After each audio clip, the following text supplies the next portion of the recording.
এরপর একটা পয়েন্ট আছে ওয়াল কদরি খায়রিহি ওয়া শাররিহি, তাকদীরের ভালো মন্দ। এখানে জাস্ট অল্প কিছু কথা বলছি।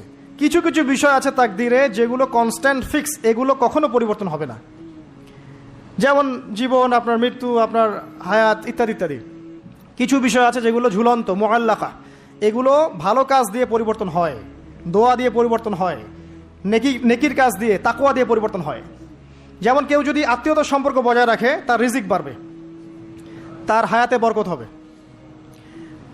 এই যে কোরআনের কথা বললাম, কেউ যদি কোরআন বেশি বেশি তেলাওয়াত করে, কোরআন নিয়ে বেশি বেশি গবেষণা করে, তার হায়াতে রিজিকে বারাকা আসবে।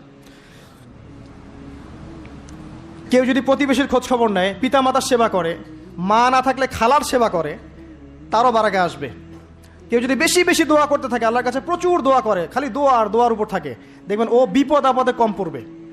আর বিপদ আপদ আসলেও দেখবেন আল্লাহ পাক গায়েবী মাদাতে দেখবেন কোনো না কোনোভাবে তাকে সেভ করে ফেলছেন।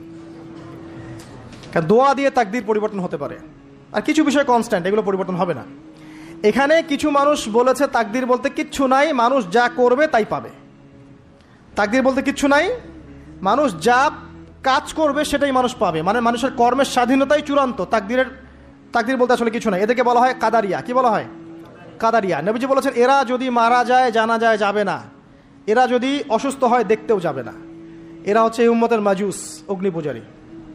এরকম মানুষ আছে তো আমাদের মধ্যে, তাকদীরে বিশ্বাস করে না, মানুষের কর্ম যা তাই হবে।